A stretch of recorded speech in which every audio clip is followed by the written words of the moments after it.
Keeper, give us the name. Orlando Griffiths. And striker. Jim Mitchell. All right, Jim. You're the man of the match.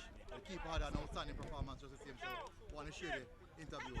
What keeper? First of all, how was it? A game like this for you? In the first half, we had a lot of they had a lot of see-through coming through, and they put me under a lot of pressure, and it was very hard for me to keep getting up, saving. It was very pressuring for me. Yeah, but overall, you still get up and do it. Yes, but because I had to. And as a goalkeeper, making a double save, what did that do for your body? How do you feel like after you make a double save? I feel very great after making the double save because it allowed them not to score. Yeah. So I feel really great.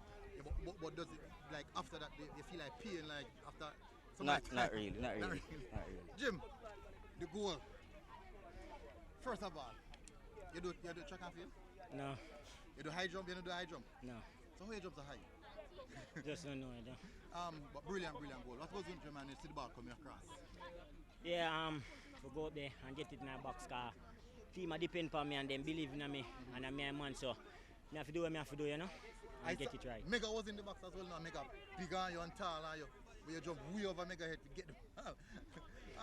But definitely, what was your performance? What you thought on your performance? Well, could I do more, you know, but it's a big chance. Yeah. Then they should have buried, but you know, grateful same way. Should have buried them there, but you know, we have to go back to the giant board and come again strong again.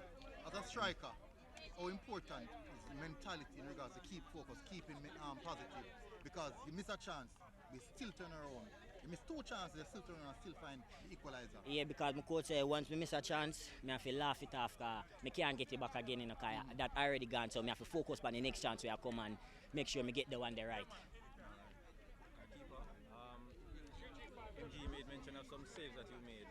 It's not just your save, your distribution as well. It was also on point. Is it something that you actually work on personally? Yes. Sometimes when my keeper coach is not there, I practice it on my own. Alright. Do you work alongside with Jim with that? Because I see a lot of the balls. Yes. When I'm in training, I always try to hit him or the number 19. All right. Big up on yourself, yeah? Yeah.